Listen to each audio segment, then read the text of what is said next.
Hello, ladies and gentlemen, and welcome to episode 223 of Fans of Power. I'm Nathan Kennedy, joined as always by Hobo Chic's sexiest masked man of the year, Joe Amato, and the Barry Horowitz of Fans of Power, Tyler Baker. Gentlemen, how's it going? Barry Horowitz? What the hell? You heard me. Is that because he pats his back or something? Because I couldn't figure that out either. Yeah, and he's just a big old jobber. Of course, coming from Nasty Nate Kennedy there, who could outbook anybody, even in 1990.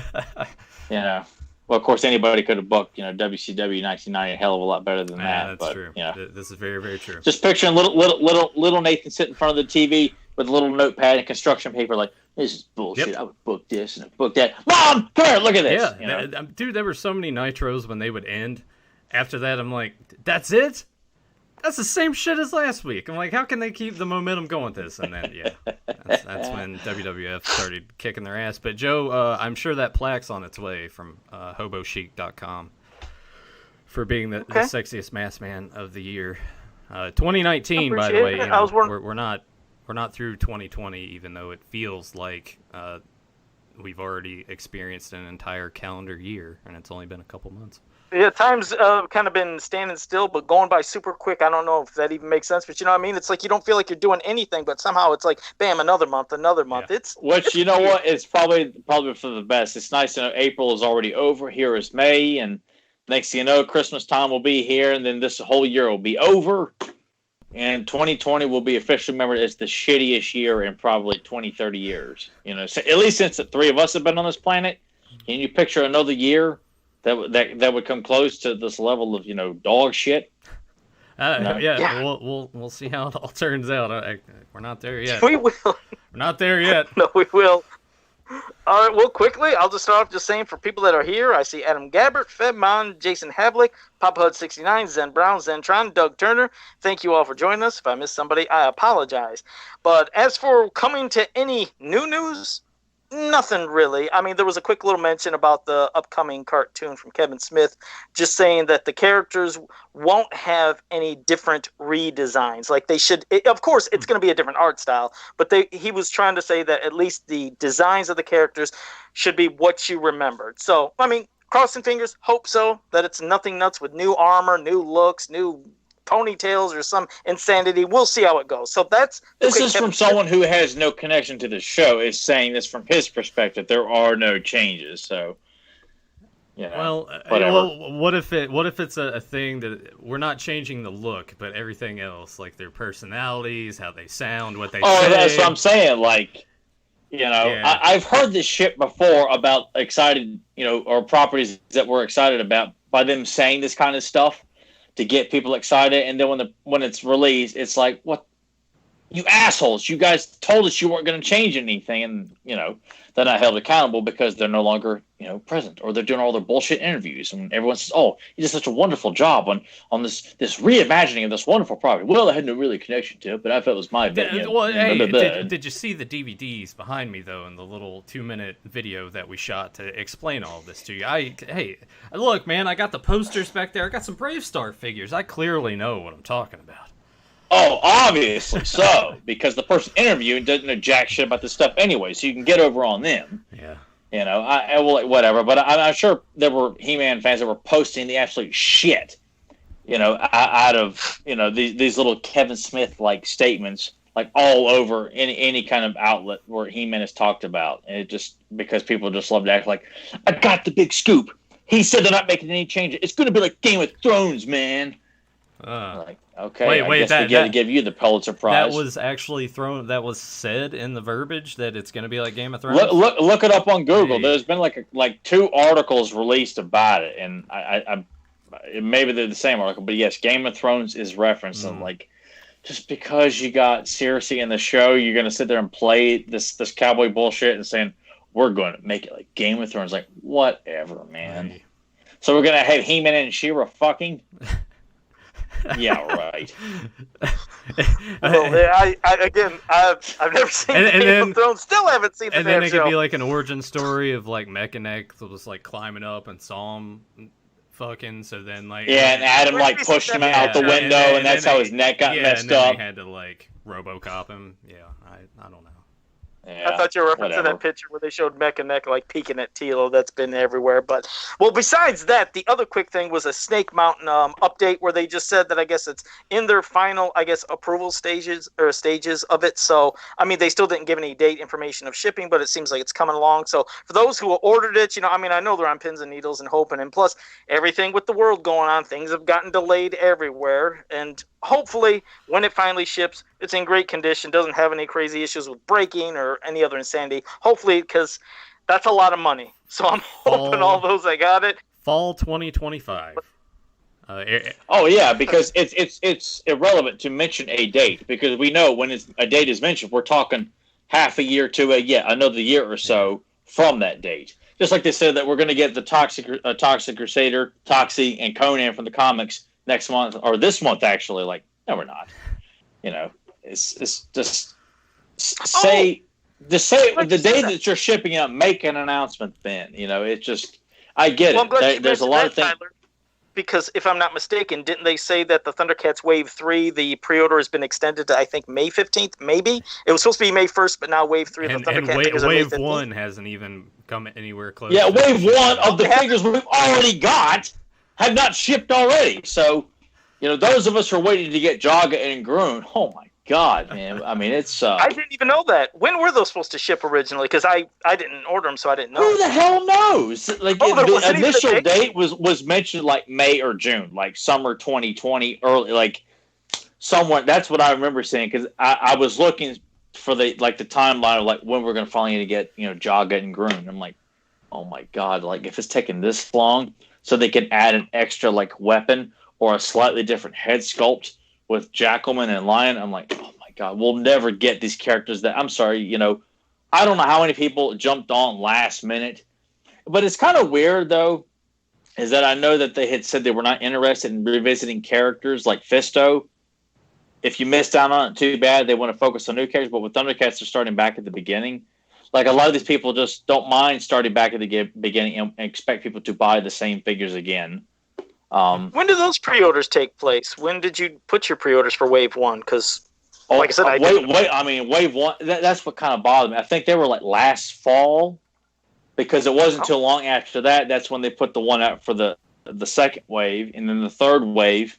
Like, I mean, as soon as that went up, I went, I placed my order for that immediately. But it's just bothersome that I know they've got to get molds and all these things set in advance because they're a small machine with a big property. They got to get stuff locked down in it. I get it, but it's just the way they would churn out. The time in between is just the windows too. It's too short. They want money for Turtles, then they want money for Thundercats, then they want money for Thundercats Wave 3, and then they want money for the shitty face sculpts for the Conan the Barbarian movies, and then they want another $180 for this line. It's like, you can't get caught up in any of this stuff. And I think the hard part for it, and I understand the model of it, but to automatically be charged when you pre-order instead of being charged when they ship, I understand it to that degree, but still, like, that's a lot of money that you've already guaranteed to them, and now you just sit and play the waiting game. Yeah, and to not, it's not including the whole pandemic thing. Before any of this, this is just, and we've ranted about this before, but it's just frustrating to be asked for practically $200 multiple times within a couple of months, and nothing has been delivered. I'm still waiting on Toxie and Conan the Barbarian from the comic book to arrive. Yeah, and they were supposed to arrive back in February. And you add in the fact that you can skip that entirely and just pre-order from Big Bad and not get charged for it until it ships, or they get it and it ships. It's a weird thing. I think they need to close the window or wait until they show something and then just be like, all right, hey, like, once they already have that ball rolling and they've already got it into manufacturing mode, and maybe that's just part of it too. They have to get X amount, even though it's not like Snake Mountain, to be like, all right, well, this is ballpark figure. This is how many we need to produce. I don't know. There's a lot of stuff to it. I kind of feel like if people started like going to Big Bad and placing their pre-orders there where you're not charged, which people can cancel those. Yes. But I just like, what would that mean for Super 7? if everyone's going to Big Bad or another party and placing their pre-order and they're not having to pay anything. Right. Like, is Big Bad forking over the cash for all that? I mean, not that I really need to know, but it's just one of those things that would help everybody, where you have plenty of time to plan for this. Like, you get notifications that you're getting ready to, hey, we're going to, charge your card $186 for your Thundercat Series 2 pre-order. Like, all right, I'm ready. Whereas for like Super Set, it's got to be the minute you agree to it, you are charged. I just with that and the Turtles Classics line, I pre-ordered all those for the Big Bag because I cannot afford and want to be charged $200. Well, and every other month or every month for a while. Well, the good thing too with Big Bad is if you want to, like, the price still isn't ideal, but still works out the same. If you just want one figure out of that wave, you can just pre-order the one figure. So, I think that's the best way to do it. I kind of feel bad saying that because Super 7's turned out some good stuff, but they really have. But it's frustrating. Yeah, I mean, I know there's some people out there who are like, what difference is it? They got their garbage bag full of cash and just throwing it out there. Whatever you want, man, no big deal. Give me 9 cents. Whatever. Eric Amon, he's right there in the chat room. That's a guy that just throws money at everything. It's like, I own the world. If you got that kind of Amon money, then so be it. But a lot of us, where it's like, I don't want to spend that kind of money, immediately, and then like, oh great, Turtles Wave 4 has been greenlit. Now I got to fork over another $180. Yeah. So, and at least, like Nathan said, if you don't want all 4 or only want 2, at least you can do that through Big Bad, because a lot of people have complained that they don't want to buy all 4. And that was a big thing when we were doing the classic subscriptions. A lot of us, when we find out you got to get the Star Sisters, like, shit, I don't want to have to fork over all that money for these characters that I'm like, they're part of Shiro, but I don't want them in my collection. Right. I don't need them, and I don't want to be forced to buy them so I can get the rest of the year. Like, it was just, I remember that being an ongoing debate with a lot of fans when Mattel was forcing everyone to buy everything. And it was just, I got it. I was going to do it all. At least you did it. It was just tough financially. Yeah, at least you did it, and you got them now, and you're not like me who's trying to catch up on classics, and everything is super-ass expensive, except for certain few, which is kind of strange on some of them. I'm like, all right, this is still only $20 to $30. This is only about $40. This figure's $128. Okay. Yeah. I don't know how they decide those prices, dude. I mean, because when you're seeing like a vintage Cobra Khan mint on card for $150, and there's people charging more for a classics version of, I don't know, Evil Lyn. Yeah. I could get an original Evil Lyn mint on card for $130 on eBay. Yeah. Like, I don't know how these people are out there justifying these prices. Joe? It's a bummer. Yeah, they're taking advantage. No, they're just taking advantage of everybody with, like, Masters of the Universe kind of getting a little more attention as of late. So when they're searching for stuff, they're like, oh, man, I didn't know about these classics. Let me go online to look for them. And everybody is jacking everything up, especially characters that you remember the whole Big Lots thing that we love bringing up. Yeah. Tons of figures at Big Lots for $10, and I'm looking online, $80. I'm like, $80 for that figure? God, I got like 10 of them, just one of them. Used them all for customs. But, it's just a shame. I hate seeing how they just abuse it. And I always say, you know what? Just don't pay, and then maybe people won't charge it. But if people can get the money for it, hell, they'll do it. More power to them, and they'll just keep making that money. But I was like, I just can't fucking afford it. I'm not going to keep buying it. Those were the first classics that I got, because Tyler was like, hey, they're showing up at Big Lots, and I went and just bought a shitload of them. And they stayed in their pack. Oh, so let me guess. You got Mossman, you got Seahawk, you got Bo, you got Adora, you got Ketra, you got... no, he didn't get all of them. Yeah, I didn't get... Well, because a lot of them, too, like, people had already gone and picked through, but I remember getting Mossman, Leech, shit. Grizzlord? And that's what shocked me. Yes, Grizzlord, Cyclone, list kind of goes on and on, but yeah. Tyler knows, where I'm coming from here, because he's heard it and seen it. It was a bitches like back in the day, we never got an Adora figure. And for the Princess Power fans, they always wanted an Adora and never got a Seahawk.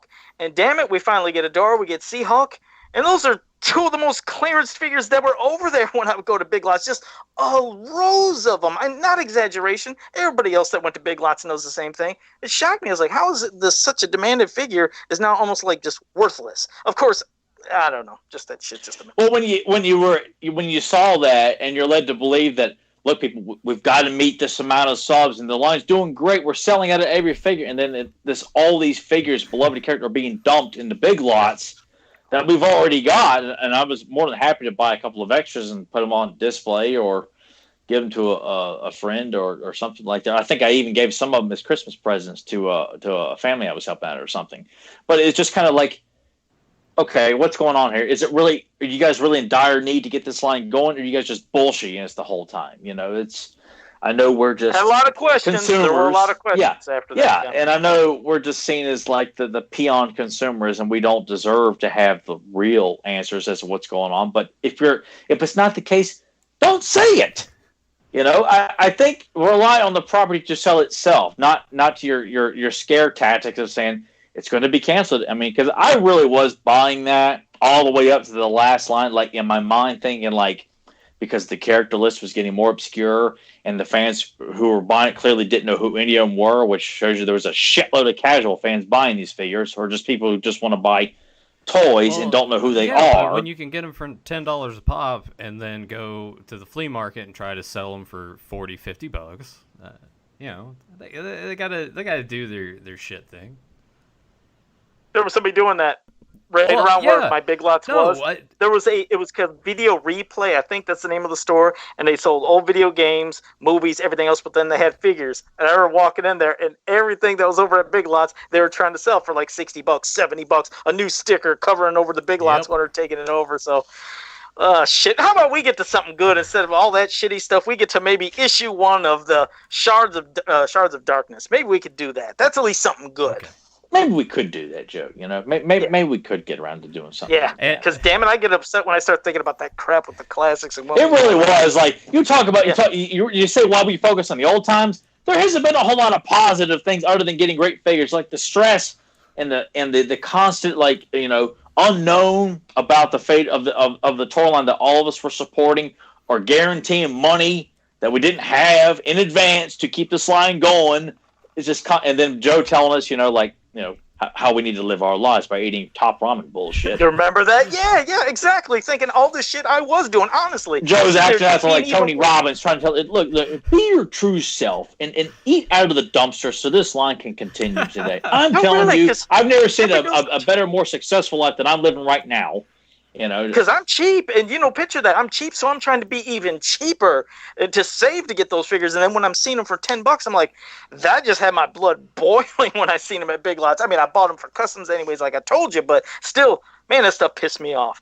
So this is a new thing that Nathan's doing with this comic. Yeah. It's going to be like flashing through, and it'll just keep cycling over and over until we're okay. Part of it stemmed from a pure laziness standpoint, because with mini comics, there's not as many pages, so it's easier to just put them up there. I only have a few scenes, but with this, it's like 20 some images. I didn't want to keep just spreading on there, so I made just a little slideshow. It's going to cycle through the comic and just kind of go from beginning to end constantly as we talk through it. So if you guys do have an interest in checking it out, seeing a bigger high-res image, go to the org and find it under the MVC, and they got it all on there. Which I want to say something really quick. I imagine a lot of people haven't been fans of the format that they put the comics on their website. In a different order. I'm not a big fan of it either. Hopefully. Well, I mean, if you just do like a quick Google search, like read Master of the Universe 2002 comic for free online, you can go to like read comics online. A couple of like quick ads will pop up, but you can have all 3 years of the comic are on there to read for free in a bigger format, and they go like from top to bottom in chronological order. Like, I'm all about supporting He-Man.org, but if you like to read them in a manner that's the opposite of what Nathan was saying, I would go to that website as well, too. It's quick. You can find any comic you want on that website and read it for free, too. Just got to sit through a quick ad for, like, gambling on sports or some shit like that, and then it's like you can read the whole comic.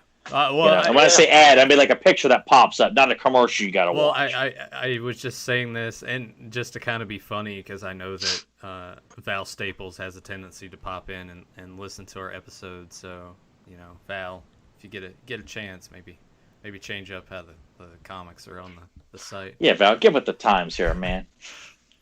That's the thing. I say it all in just a joking manner. He knows. He's been on this podcast. He's talked to us privately. He knows how we really are. Exactly. We're all assholes. So speaking of this comic, Joe's a good guy, everybody. Joe's a great guy. Great guy. Yes, I'm in a headlock down there. You still got that fucking picture of Stratos choking me. That's going to be there forever. That is a beautiful piece of art. Is that the one of Joe and his tidy whities? Yes, and Stratos has got him in a headlock. Yeah, that's going to be up there forever. Yeah, thank you, Grembot, for putting that up there. Yeah. Making that something. We ought to ask him to do like a couple of new ones, like every so often, of all three of us, like based on something we were griping about or something. Right. Or just like a new version of like Joe being choked out by another like He-Man character he was shitting on or something like that. Or well, this is the main one. Definitely always got shit on. But what was great about this comic is, it was of course the first time in years I was excited about Masters of the Universe, because beyond the cartoon of MYP, we didn't have anything else. Here comes the comics, and it's also when I think about now. This is the last time I was excited about a comic, because like the current stuff that we're getting from DC, it doesn't do it for me. And for people that love it, great. But for me, I just don't like it. You could tell it's not written with the kind of love like this. Like this is a comic that was made by fans for fans. And you could tell.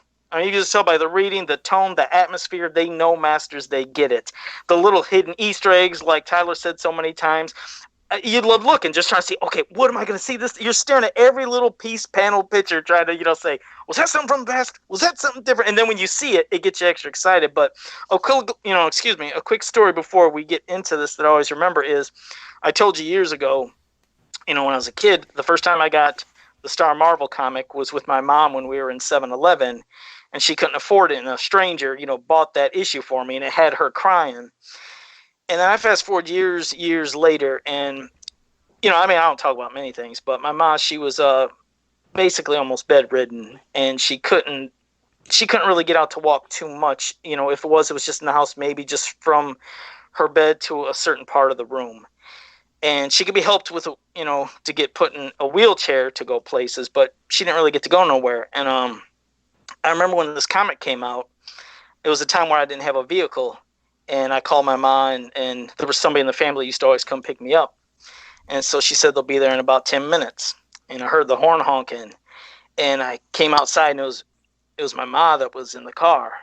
And it had me breaking down because, she hadn't drove a car for maybe 10 years or 12 years. And that was also the last time she ever, drove a car. And it was just, I don't know. I just want to bring it up. It was something special about this, It makes me think, like if this comic wasn't ever made, I don't know if I ever had that moment again with my mom where she picked me up and had me breaking down and stuff. So I want to thank, of course, Val, Emiliano, everybody that worked on this, just for they actually had a moment. They helped. They don't know it, but they were involved in giving me a really special moment with my mom before she passed away. That was a super nice story, but it was funny how before you're like, let's get into the good stuff, and then he's like, well, let me turn it down and make you sad. But it still is good, it's it's of course some parts it's heart-wrenching for me, but it still created a good memory, and this is a great comic. But I'll pass it to Tyler, but it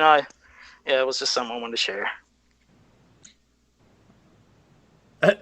Tyler's speechless. I need a little bit of a buffer to kind of recover from this here, instead of just like, okay, so page one here, like I can't just transition like that, there, Joe. I just let's we could talk about this, because when it comes to like 2000X, and then when these comics came out, this is when Tyler and I were going out all the time, and we're buying up DVDs and looking for figures and stuff all the time. So I remember him telling me hey, there's going to be a comic book. So I do own a few issues of these. They're at my parents' house.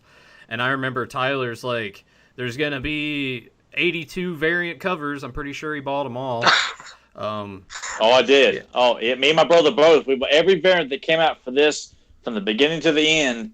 We each bought everything that was on the shelf. It was $5. Didn't matter. The posters that came out. I mean, we bought everything that came out. I mean, it was an exciting time. And for me, like, probably not as much, because as we've stressed before, I've always just been sort of casual to it, growing up with it a little bit as a kid, kind of taking more interest in Ninja Turtles, G.I. Joe, Batman, etc. Kind of took over from that. So it was just like a brief period in my childhood for me, but like meeting Tyler, becoming friends with him, knowing how much he loved it, made it that much more exciting when the new cartoon came out and when the comics came out. And it helped a lot with me to kind of get back into it for that period of time. Granted, I kind of pulled back and fell out of it again. And now we're here for the third time, being like pulled into it. But this time it's kind of stuck a lot more. And it's fun to be on here and talk to both of you guys and hang out with people that have all of these wonderful memories attached to it. And for Joe to not only tell that story and thinking about the connection that I have with Tyler, and it's just kind of amazing that there's things like that in pop culture that come along that you associate with certain things that happen in your life that create really good memories that, you know, that just last forever. And that's why this stuff's still here. And that's why we still talk about it to this day. It's something special.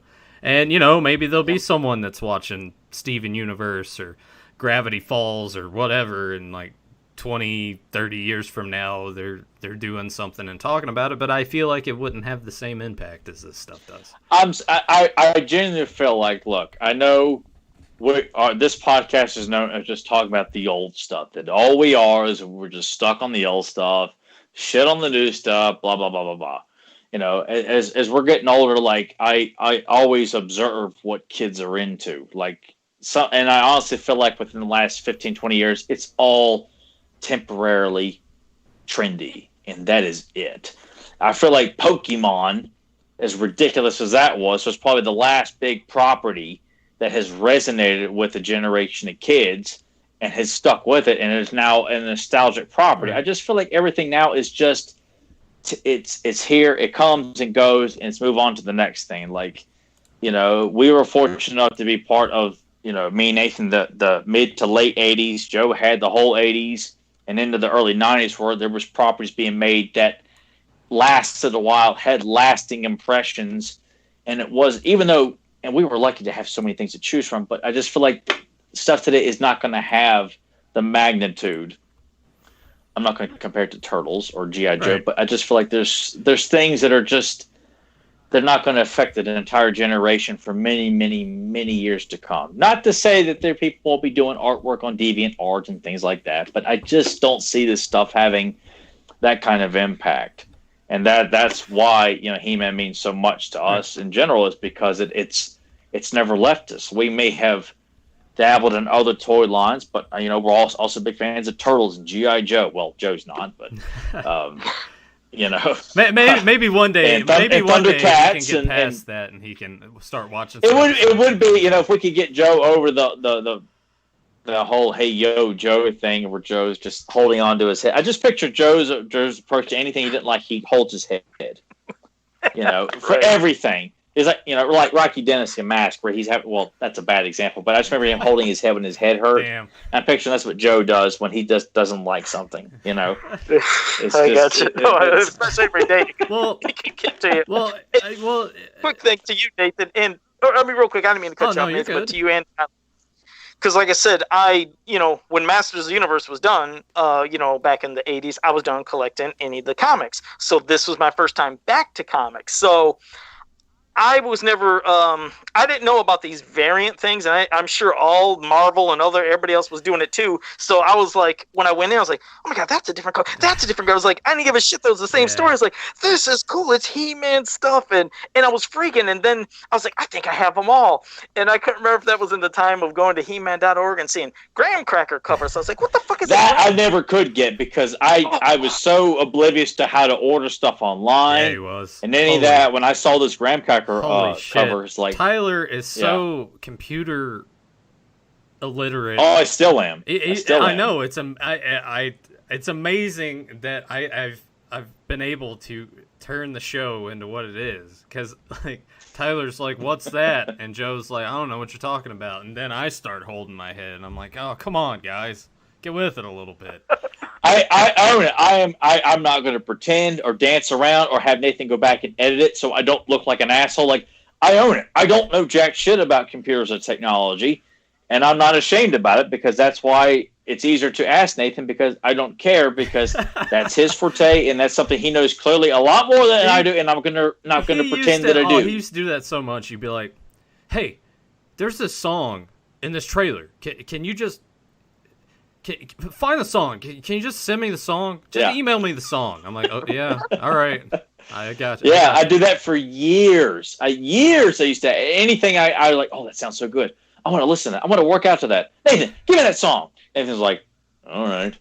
You know, it would take like 5 seconds. I'd shoot him a text or a message and be like, all right, hey, it's in your email. Yeah, because but that's how I am. I own it.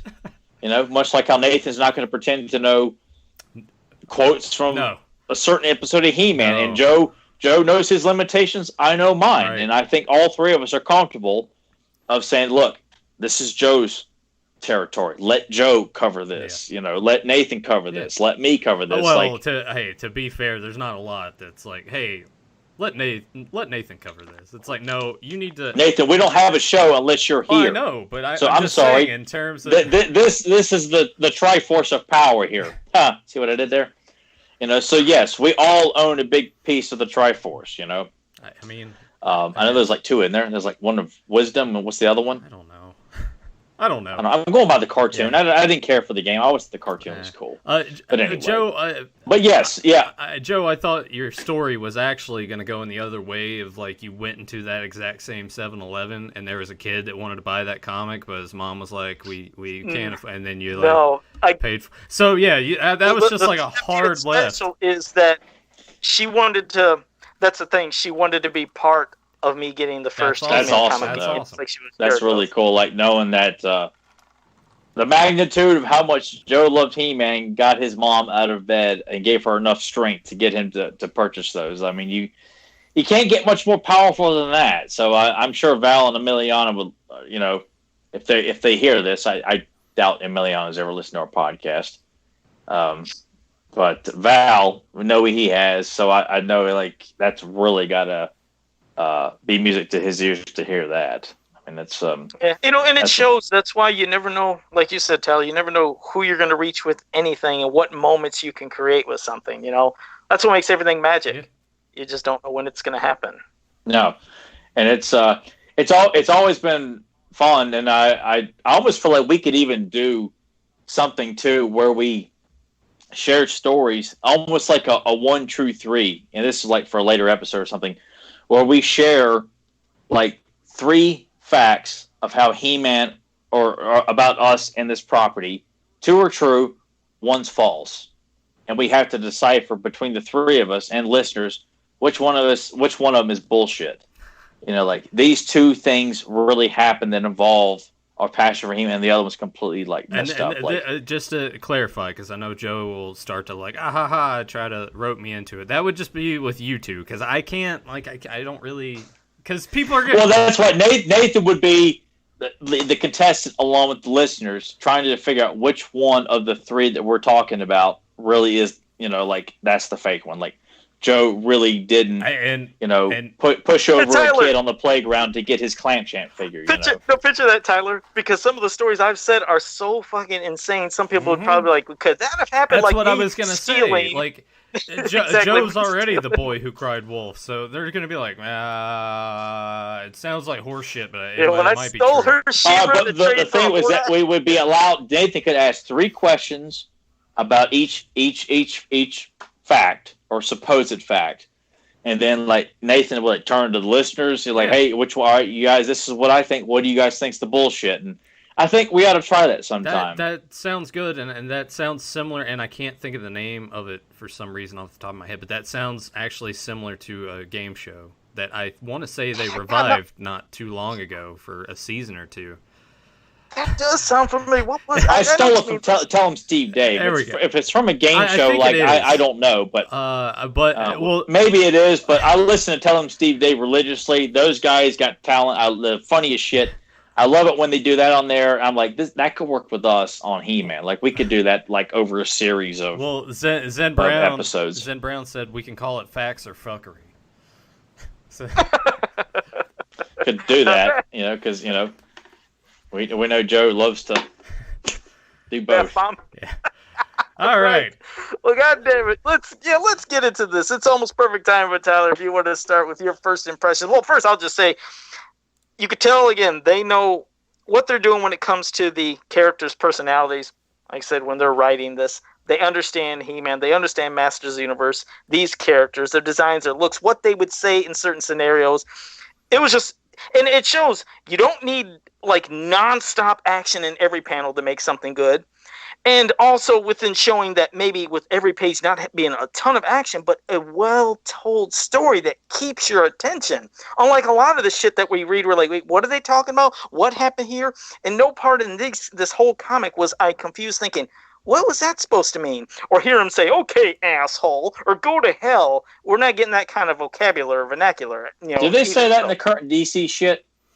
Oh, well, I know that. I thought they had some assholes. And what else they have, Nathan? Didn't they have some bastards in hell or shit? I'm trying to block it all out, in all honesty. God, I'm sorry, but any of you all who listen to this podcast and you bought that dog shit and you liked it and you came after Joe and Nathan because they didn't like it, or I'm like, to each his own, of course, but I'm like, you can't. No, nobody came after us. It's not like a bunch of hitmen showing up or something. Like, oh no, but I mean, like people, because that's what people like to do in there. Like, you guys don't know what you're talking about, man. I didn't grow up with He-Man, but this is my He-Man, man. No, there was never anything like that. It was mostly a smattering of like, yeah, that seems kind of wrong, and other people were. Oh, that's what I thought. But I guess when Joe mentions DC, he always throws in like there must be legions of people that communicate in the cult of Amato that love the absolute abomination that DC keeps churning out with their bullshit crossovers or really, really, really bad attempts at redesigning restructuring the mythology. At the end of this month, I think we're still getting issue 6, right, Nathan? Aren't we that lucky? I don't know. I haven't looked. All right. Let's pass it to Tyler. I almost feel like if Wonder Bread He-Man doesn't show up at the end, it's not worth talking about. But yes, let's go ahead and talk about this. Tyler, share your thoughts, your first impressions. Yeah, it was. I mean, aside from loving Emiliano's artwork and like Val's writing him, like this book's in good hands, and fell in love with it with the first issue, and it was. I think the big thing that I walked away from this first issue when it came out was the firefighters, and thinking that we're going to get Snout Spout, or this is like an origin to how Snout Spout come about. And I thought, oh my God, this is a genius idea that it's, you were looking at every page and panel too, weren't you? Just like me, like, is he in the background? Yeah. And I that was the biggest thing that, and still to this day, like going back and reread, because I hadn't reread any of a lot of these comics in a long time. I mean, long time, but I remember it. And I just remember reading that and thinking, oh my God, like this Snout Spout's coming. Yeah. Not knowing at the moment, because it was released as the book was coming out, that Mattel was constantly dropping all these roadblocks in front of them. You can't do this character. You can't do that character. You can't do this. You can't do that. And like, God, you people, like, what the hell's wrong with you all? Do you want it to be good or not? But just knowing they would work around that and they would sneak in things like that, I'm sure it wasn't a big fuck you to Mattel, but it was like they found ways to get around that. And it was very creative. And I actually like that idea better than having Snout Spout being some sort of creation of Hordak. Like, I it's like a firefighter. The outfit is there, like attorney in outfits, because you've seen it on women and men. It made you think, damn, I want a firefighter that's a woman. I want some more of these guys. This is cool as hell. It was a good design choice and a nice Easter egg and an homage to saying, maybe you're right. We can't give you Snout Spout, but we're going to give you the taste of, something. We didn't know it at the time, though, Even when I was reading through it, and mind you, I did read this first issue, but it was, God, when it came out, really. So I've totally forgotten about it, and when 2002, and when I saw that, when I saw that, I was like, oh, okay, my mind started going to the same place. So that's kind of cool because immediately when you see it, it triggers. They're like, oh yeah, snout spout. And I like Tyler's idea of, what if this was sort of an origin for that character? It would have been kind of neat to explore that. Yeah, to say that he was a firefighter, he got severely, burned or damaged in a fight, and the helmet is like either help keeping him alive, or it's just this armor that he wears over his head due to an accident or something. And you would have to, you would have to assume that Man at Arms would probably work on that, right? Probably so. Which I'm look. He is essentially the creator of weapons and various forms of technology. Makes sense. I just feel like that's making Hordak like the creator of so many things. I just kind of feel like that's not really necessary. I don't like to think that that's the problem I have with all this current stuff and the classics. Everyone's sleeping together, everyone's connected. Dragstore did Extendar. It's whatever. Yeah, I got you. It's just lame. It's not original. It's just so I just thought that was the best way to go. But and it kind of reminded me of the Hate Stones comic from the Star Comics. With Orko getting that. Yeah, because it starts out with Orko getting an amulet that gives him more power. He becomes more confident in just pretty much giving the finger. Whatever, man, I can do whatever the hell I want. It felt like it almost took over his mind for a second, where he got a little cocky aggressive. I got if you guys want to scoff at this or whatever, but I got a huge Gollum Lord of the Rings vibe to it. Yeah, as this went on, when the miniseries was going on, I thought Lord of the Rings, because this came out 2002, the same year as Fellowship. So I'm not accusing you of copying Lord of the Rings at all, but it was just because when these were coming at the same time, I think, oh, this is like Lord of the Rings too. Well, it was a compliment. It was not meant as come on, steal somebody else's idea. My main takeaways from this book is I like the fact that you still kind of have Evil Lyn kind of wanting to sort of always plotting, and then you have the thing of Orko's realizing that he fucks up all the time. So you throw that into the mix, and it makes him even more susceptible to it, which is great because he wants to do better, and this can make him better. And now you see that in a couple of the panels where he's a dick and he's saying talking back and everything. It's nice little touches, and like Joe had touched on earlier, it kind of shows that just even with just those two things right there, establishing Orko's been prone to screwing up all the time, that Evil Lyn's always plotting something to kind of just be on her own and overtake everything by herself, that they understand, subtle thing. Yeah, they understand the basic groundwork that had already been laid for those characters. They do. And that's what's beautiful about it. Like I said, there's even a subtle thing that was maybe a couple pages, but it's the one thing that, again, I talk about, and I've said to Tyler, and he said the same thing, is why secret identities are necessary, and hearing about what Adam is saying, because he's wondering when there could be time for him to be Adam. Everybody wants to think that, if he's just He-Man and then everybody can know, that's great. Why have a secret identity? It's because of reasons like this, and they did it within just those couple little pages, fleshed it out beautifully. And I think for those who think about secret identities not being necessary, people writing shit nowadays, go back to this issue, at least read this. And it's been talked about many times before in Masters history, but I just like how they could put that in just a couple pages, and I was like, they get it! That's what I mean. This is what I'm fucking talking about. This is what we need more of. But just what a great fucking story. Like I said, we're sitting here, like I said, we're jumping all around it because we don't need to say out the whole story because you guys can read it here, but we're giving our initial thoughts and opinions. But I miss this shit so much, Tyler. I wish they could fucking return and they would do comics, and I know there's things, making that probably never happen. As we said it before, but it just reiterates why ideas like King He-Man are pieces of shit ideas, man. God, it's mind-numbing that, there are people who are capable of writing very cohesive, coherent, intelligent stories, and you put people in charge of this property, and they just pull their pants down and just shit all over it, That's why and it gets messier and messier with each issue. You just feel like they just keep doing it much more. And in their eyes, they're thinking doing something.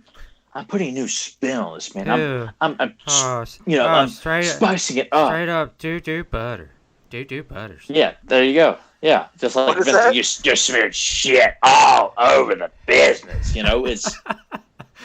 It's like stop trying to reinvent the damn wheel.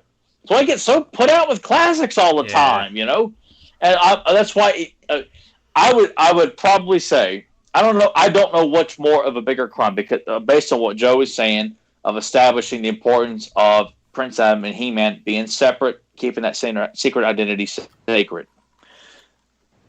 The idea of King He-Man alone, I don't know, that could be argued to be worse than King Grayskull. I don't know which one is the bigger crime.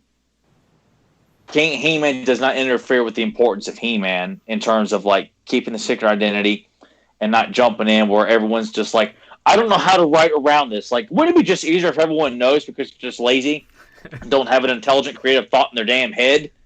So it could be argued that King He-Man is worse than King Grayskull, but I'd say it's probably like a draw where it's like Alien versus Predator. Whoever wins, we lose. God.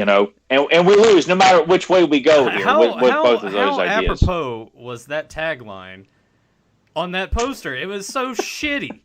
Like you're basically opening it up. It's like, it doesn't matter who wins in this movie.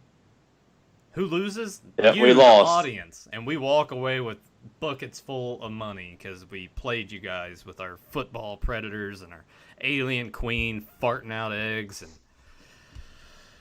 Which is the only thing that got me through that movie was Nathan making fart noises. I'll tell you how bad it was. What a piece of crap. Anyway. But anyway, well, this proves what me and Tyler have always said. Also, is when people say that me and Tyler live in the past, we only love the stuff from the 80s. This proves you can't do something right. This wasn't the 80s, 2002.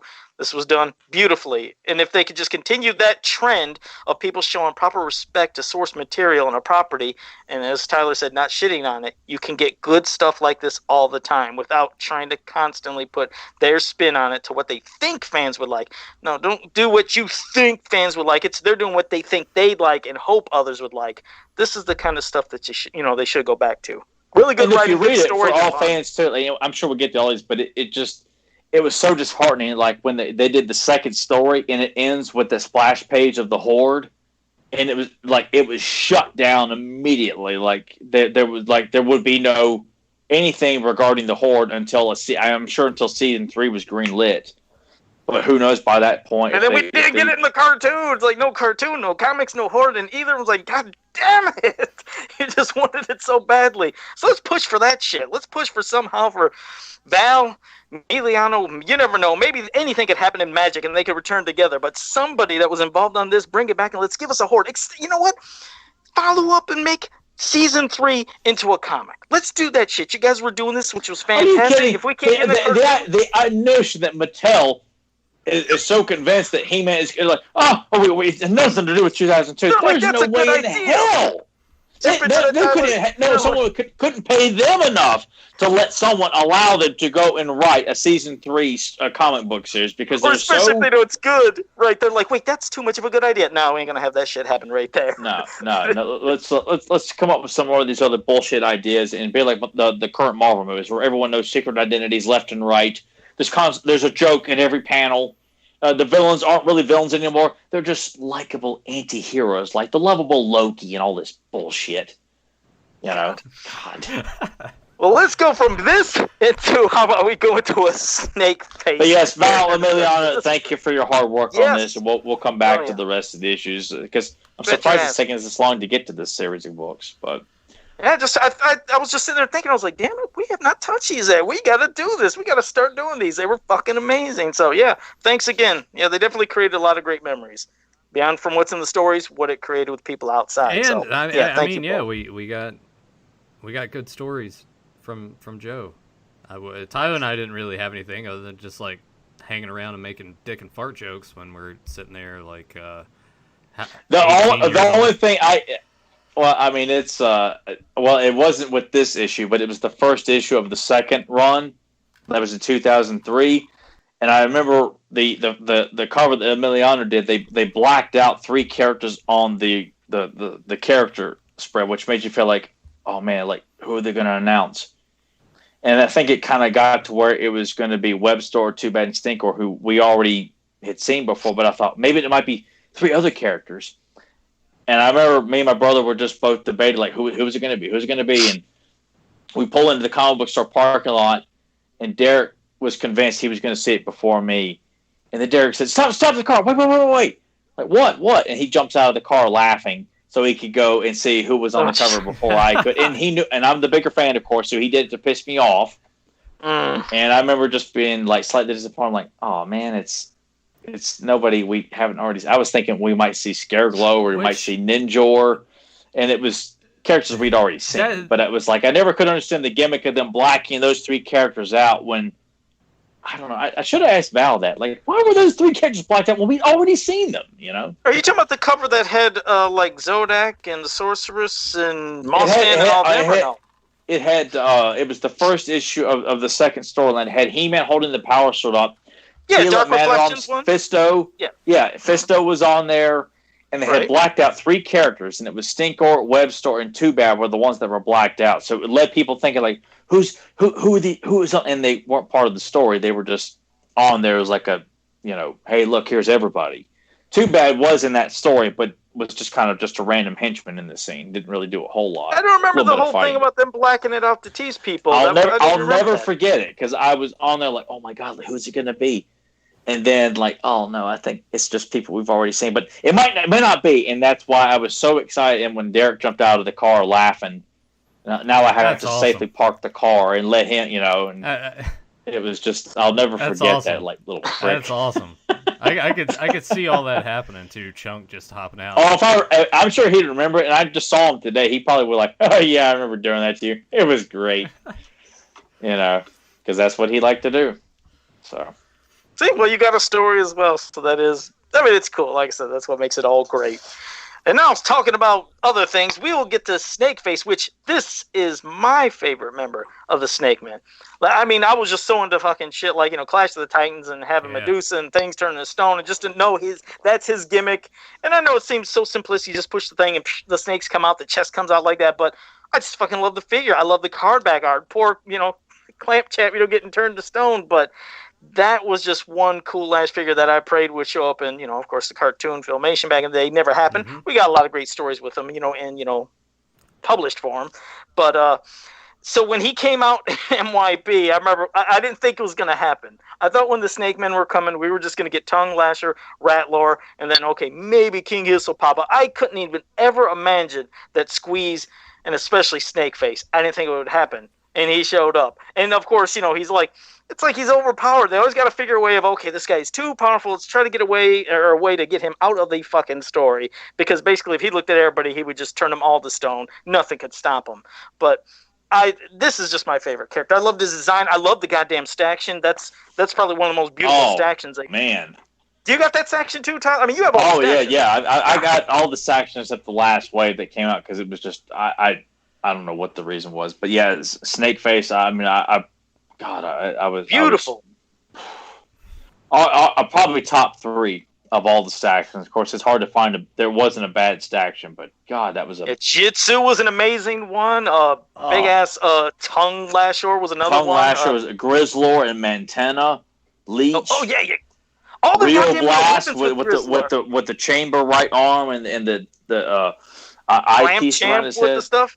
They're all fucking just amazing pieces. I just wish that could have continued. I told you, if there's another thing I wish could happen is somehow they'd continue a line of stactions to get characters we didn't have, like Ninjor and Scareglow and Blast Attack. And God, there's another rabbit hole we're jumping down right now is this kind of stuff. But yes, Snake Faces, Jesus Christ, he is my favorite of all the Snake Men. I'll pass it to you. I'm sure we'll ramble back and forth again, but love this goddamn character. Yeah, I do too. And that was another crime that I felt was another injustice was eliminating Snakeface so quickly. Like, just because he can do it doesn't mean he's going to do it all the time. I just felt that I was very poor in terms of, like, okay, we're just going to turn him to stone immediately because he sees a reflection, like, and He-Man is sort of like, that's so lame. But then you think, okay, well, they reversed the spell of Merman coming back to life and turning the evil warriors all back. Okay, well, that seems easily reversed, and Snakeface is just shown sitting in a prison cell. What bullshit is that, man? Well, when I was watching those episodes, because I asked Tyler, I'm like, all right, because both of you mutually, Tyler texted me, I was like, we're going to do Snakeface. I was like, all right, right on, let me know the mini comics, let me know. And I didn't read the Rise of the Snake Man comic that later came out with sort of like the MVC stuff. But I did read the couple of mini comics that he appears in, and I watched the two-parter of NYP. And I agree with you, Tyler, in the fact that it seemed kind of poor to do that. But when you do that, that opens up the idea and possibility down the road of, hey, we can do an episode where like he comes back. And the other thing, when Merman gets turned to stone, and I look at Emily, I'm like, well, I guess he's fucking dead. And then, when Skeletor comes back and pieces him back together and wham, he's good. Mixed feelings on that. It's kind of a cool way to show you just how powerful Skeletor can be.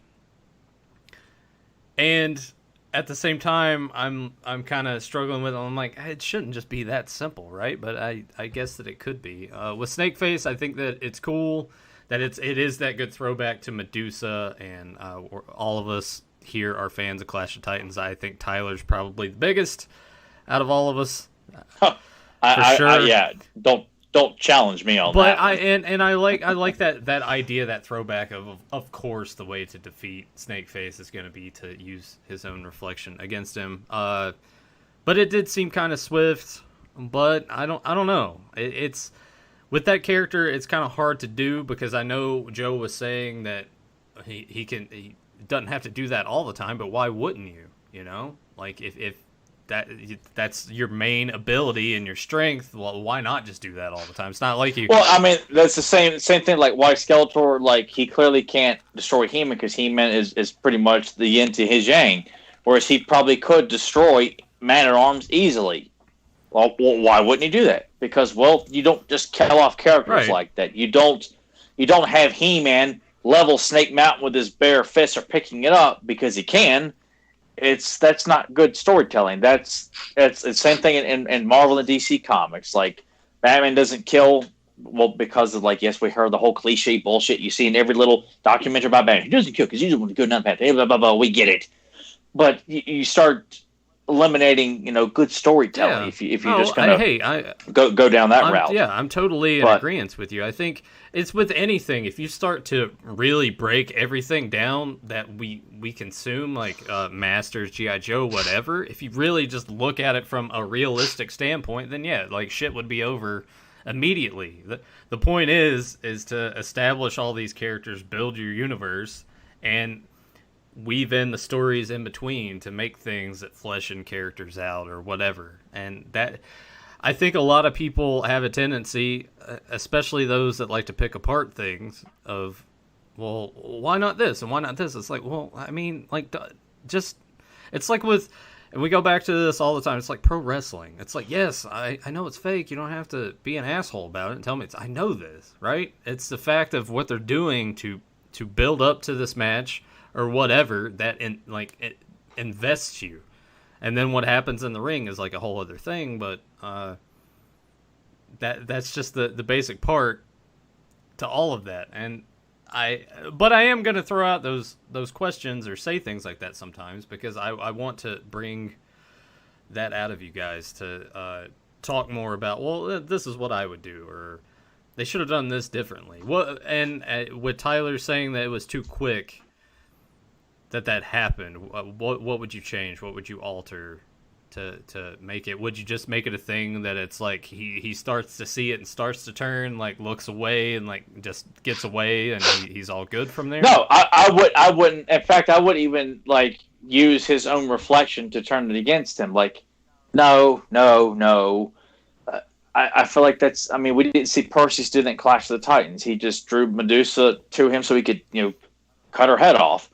The reflection was just there to draw her. Like, use the sword to block so you can't see, and then He-Man, has to either fight him with his eyes closed, or even the heroic warriors get wise to it. Like eventually they figure there's a way they can invent something to where maybe wearing a certain kind of glasses, Man-at-Arms creates something, an artifact, something to where gazing upon him wouldn't affect them, or they'd have to find strategies to fight around him. But just by disabling him just pisses you off, because like, okay, he's out of the equation, we can't use him no more, and it sucks because he's like I said, it's a great character, and that wouldn't be the only thing he has to do. I mean, he could be a fighter as well, but if he catches people, well, hell, we saw that he is a fighter already in the first 2 episodes, and to not use that. Plus, I mean, hell, you think about this, like Tongue Lasher was established in the Ventress line is like if he hits you with his tongue, you're pretty much covered in this stone shell. Almost that was taken away, and they just focused on the tongue, which I'm fine with that too. But shit, where the hell was I going with that? I almost felt that way. I just felt like just because Snakeface can do that every time, like that should only be saved. It's just like in wrestling, you don't do the finisher the minute you hit your opponent, like the jobber. Like if DiBiase's working with a jobber, he hits him, with an elbow, and then it picks him up and puts him in the $1 million dream. Like, no, that's not a match. You have to build up to that. And for Snakeface, turning someone to stone should be only saved for pivotal moments of the storytelling. Like coming in and turning Merman to stone, which I remember Nathan made fun of me because he thought I was upset about it when that first episode aired. I was like, holy shit, they killed him, man. Like, that's ballsy, dude. And I remember Derek and Nathan just thought it was like I was upset about it. You know what? I had totally forgotten about that. I'll never forget, like, no, guys, like, that was, oh, man, they killed him. Like, this is edgy. And then they bring him back in the next damn episode, and they all fall down in the abyss like a bunch of pussies. It was such shitty writing, shitty booking of the Snake Men. And for Snakeface to be completely dismissed so easily like that, no, I would use that power sparingly and have him be such a kick-ass hand-to-hand combat fighter, or give him the sword and shield that the Four Horsemen gave him. And that he is he is up there with the rest of the Snake Men. Is like he is the cream of the crop. These are the top Snake Men, period. So would you like maybe make it akin to like Godzilla? Like he's got his fighting style, a charging thing, and kind of like charges and builds up to having that ability to turn you to stone. That could drain him. Yeah. No. I just feel like it's something that he knows how good he is. He knows he can do this, but that's not the point. It's like what they say about Freddy Krueger. Like, Freddy Krueger likes to toy with all of his victims. He doesn't immediately kill them within the first nightmare. Drags it out. People ought to be like constantly scared to death if they see Snakeface on the battlefield, knowing that this guy could whip the snakes out and turn the whole army of Royal Guards to stone. Oh shit! It's Snakeface. You gotta get out of here. He's turning people into stone. I ain't kidding. He's cutting people's heads off. I'm not kidding, man. But I could kind of see what you mean, Nate. I mean, I do see where you're coming from, though. Like, if they wanted to be used more to where he is actually, if he's going to use this, he's praying he's going to get you. Like, let's say if there was not like a whole charging like Godzilla, but maybe doing that. It's like when you fight and you do your last ditch effort to really beat the shit out of somebody, and you're praying you get it all out, because if you don't, you're winded, you're tired, you're going to have to recoup. I can almost picture if that could be his last one off after through all this fighting. He's like, oh, fuck, okay, now this is the one I'm going to do. And he's going to try to nail him. If he doesn't, then it would weaken him, and he'd have to just, regenerate after a bit to try to get that strength back, because he knows he's got that one shot. Because if he could constantly do it all the time, it's almost like Tyler said, he could just go bang, bang, bang, bang, you're all fucked, and that's it. But I can see both ways. And, this will show, for those who think we don't hate some stuff from the past, and this will shock some people, might shock Tyler, might not. But Revenge of the Snake Men, that mini comic, I remember I hated how he looked on the cover and some of the panels. He looked like an old man. He almost looked like he had a mustache. And it pissed me off. So, see, it shows I can hate shit from the past, but I don't know if you ever got that tell. It almost looked like it was a mustache or something. He looked like Man-at-Arms. I know they were trying to draw, which I thought about this after I talked to Joe. I said, you know what? Snakeface is the only member of the Snake Men that could warrant a backstory, because he looks human almost, as if he was turned especially into in this. That one. Yeah. Yeah, but like Snake Squeeze, Tongue Lasher, Rattler, even King Hiss, like they are full-fledged snakes. Snakeface is a humanoid that projects snakes, like Medusa was turned into the serpentine snake-haired creature. Which I was like, and they got my creative juices flowing, like a whole backstory of like Snakeface. Like he was the snake comes out of his mouth and his eyes and his chest, and I'm thinking like Snakeface as a human could have been like someone who was a master manipulator, who was easy on the eyes with the women, would manipulate situations by talking to people, and could really just manipulate the situation to his own benefit, but work for King Hiss, and that's what led to the breaking of the treaty over the Three Towers. They ended up banishing him into the void in Snake Mountain, and as punishment, King Hiss turns this lower human serpent who just kind of I don't know. I just feel like there's so much more you could do with it. And as a prize, like he was a handsome man, yeah. No woman would ever look at him again. His tongue got him into trouble. You could even write that in the aspect of it is like he's just kind of like beaten down and everything. King Hiss just kind of stands over him, like kind of mad at him, and he's like, "Well, you've been this good looking, blah blah blah. Why don't I just take all of that from you and turn you into this?" And you got like that whole transformation sequence. That'd be pretty cool. Yeah, and it's vastly different from I think it was in the Power and Honor Foundation catalog. Some of those early looks of them, which were really bizarre. If you remember that, Tyler, it's almost like it seemed like it was two-faced or something, like a face and a face on here. Snakes come in a weird way, but then when they started getting some more of the concepts, you start seeing, okay, it's almost. I felt like when you think about it, if you look at his face with kind of like the scaly design, I think they were going for kind of like a Gorgon Medusa look with like kind of the scales into the face. So you're right. He does have a humanoid look, but then I did like the surprise, at least a different thing. Like, okay, let's not just have it be snakes on the head or something. These snakes are coming out of his eyes and his mouth, and his chest will pop open. So it was a surprisingly refreshing design for that type of character, because they could have just punked out and said, okay, just make it a male version of Medusa and wrap it up. And they didn't do that. So I like what they did with the character. But you're right, he is, more humanoid in the face definitely than the others. But just still scaled up. But yeah, this is my favorite Snake Man. I know that Tyler's is Squeeze, if I'm not mistaken, correct? It's always been Squeeze since I saw him in the that's the thing. I wonder why Snakeface was not featured in the Powers of Grayskull minicomic, because that's where I saw Squeeze, and that's where I fell in love with that character in the few panels he's in. But Snakeface, they got Cobra Khan in there. Clearly, it's Cobra Khan used in that minicomic, but Snakeface is not in there. Like, I used to wonder about that, like because they were advertising Cobra Khan as a member of the Snake Man at the time. And I'm like, oh, it's Cobra Khan. He's a Snake Man. Like I got it, but hell, just think about that now. Why wasn't Snakeface used? Tongue Lasher, Rattler, and Squeeze are all featured, but not Snakeface. We'll have to revisit Squeeze too at some time, because that's a. Oh my God! Especially get some points from, especially Nathan, but we love revisiting these bastards because there's always something, another spin or another bit of discussion to put on these characters. And I mean, we discussed this already. It just shows you, like, even if you don't like what we have to say or our ideas on these characters of things that can be explored. Nathan laughing at me. Because you were just like, even if you don't like what we have to say, like, I'm sure they're just. Well, I'm just saying, like, the point I'm trying to get to is that, if you don't like what we say, then get the hell out of here. But it just shows you that there's a lot more to explore with these characters, and not going through and putting a whole bunch of technovirus bullshit.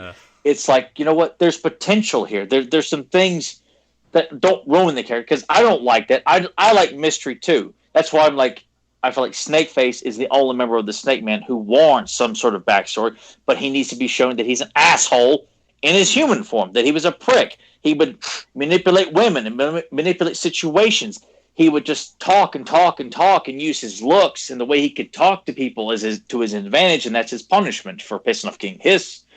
And turns him into this guy that no one would ever believe. He could never look at another beautiful woman again, and makes him one of his great warriors. And it kind of gives him that incentive too of playing into his ability of just like, look at me, because that's what he was used to before from the manipulation, and how women were always drawn to him, always so attractive, whatever. And now he's just like, look at me, and then he can turn him into stone because it's his own way of getting. And just that constant hate of like knowing like anybody he looks at, like, because you see Medusa in Clash of Titans, like she just kills everybody because you come into her home. You're in her territory. I'm going to kill all of you. Like, it's just, she's become just nothing but pure evil, just hate. that's what Snakeface ought to be, but just an extension. Kind of like Jack Nicholson as a Joker. He was already a nasty dude. Snakeface as a human during Pre-Eternity should already be a prick. I mean, a real douchebag. Like the kind of guy you hate in the 80s movies, like Harding in Some Kind of Wonderful, or something like that. Just a constant prick, I just, because it's more fun that the villains were always bad guys to begin with, not doing the whole blue skin, I'm a gar, nobody likes me bullshit in those mini comics. Yeah, that's original ideas. Well, it just goes back to the thing of like the reason they are villains is because they're bad people. If you try to wormhole something to make you sympathize with them, then that automatically, like, they're not a villain, really. Like they're no longer a threat. Yes. Like that's, I still like to go back and repeat what James Earl Jones says about playing villains. Like, if you have fun with the villain, they're no longer a credible villain, and that goes for any villain. I don't care what property you like, from Pokemon to He-Man to G.I. Joe to Marvel, DC. If the villains are likable in a fun way, then I'm sorry, they're not threatening. They're just something that that's what killed Freddy. No pun intended, but that's what killed Freddy. Oh God, yes, Yeah. another prime example of that. Yeah, Chucky was a scary little fucker in the first one, and yeah, he had a couple one-liners, but then it happened with Chucky. It's like, I hate that shit. You're right. Don't make them likable, and let's not pity those fuckers. But yeah, so Snakeface, awesome fucking guy. Next week, well, not next week, but we are going to revisit Squeeze next. I'll say at the end of the episode what we have planned for next week. But right now, Nathan, did you want to do our last topic? That was, well, it was from the chat room that I made this happen, I believe. Well, no, it wasn't from the chat room, Joe. It was me. This was Nathan's idea. Where were you, Joe? Where was I? I was at home. Sorry about that. That was all me. We'll get into it. We got into the subject of Batros, and if he were to have people under his wing, haha, pun intended. We asked Joe and Tyler to come up with three new original characters, and I want to start off at the beginning, and I want Tyler to go ahead and say this opinion that he sent me in Messenger now, because I want to establish this. Just to get this out in the open. But Tyler, go ahead and say what you told me. Yeah, I didn't feel Batros needed henchmen. I didn't think he needed a faction. I kind of feel like there's a lot of one-shot villains that don't really need that. But to play off Nathan's hypothetical. Just hypothetical. But it allowed me to, come up with a couple. One was an idea that I had a while back. I'm like, I'll work this in here, and then I came up with another one. I worked that in there too. So, in my own mind, as I did this, like, okay, I put these guys together. But my initial thought was, I don't think Batros needs. Like, I see him as a loner. Yeah. But to have like a established like faction, for this discussion, I mean, I did my part, and we'll see what people think about it. I think my mindset going into it was just how Batros looks at himself, like that superiority complex. He thinks he's smarter and more intelligent than everybody, so obviously people like that have a tendency to have people that are manipulated that fall in line and fall underneath. And that was kind of my... Well, Nathan's going to like one of my ideas. There we go. Well, we're going to start with Joe's. We're going to start with Joe's first, and he does have some visual aids, and I apologize to Joe if I fucked up the order here, but I'm going to switch it to this first one. The evil, bloodthirsty... And I'm on the delay, too. Yeah, we got the evil, bloodthirsty warrior. All right. Now, my thing here, I was thinking, you know what? I'm going to write up a bio. I'll do it like how I did when I was doing my classic customs. I was like, nope, 2 reasons. One, I know I wouldn't stop fucking talking. Because if I had to do 3 of them and read out my bio and the story, I was like, nope, this is just like, it's going to be a segment that wouldn't be super long. But 3 kind of characters I always think that in a faction are usually needed. And one's got to be the muscle. I mean, you got to think, you got Skeletor and you got Beastman. I always consider him the muscle. And with the Hordak, you'd have maybe Grizzlor. And when it comes to Snake Man, I mean, maybe he's not the buffest, but I do look at Squeeze as the muscle, because he'd kill you. He'd grab you, he'd destroy everybody. He would kill you. So that's the muscle. So I was like, okay, we got to have muscle. As I said last week, I've always wanted a fucking Minotaur.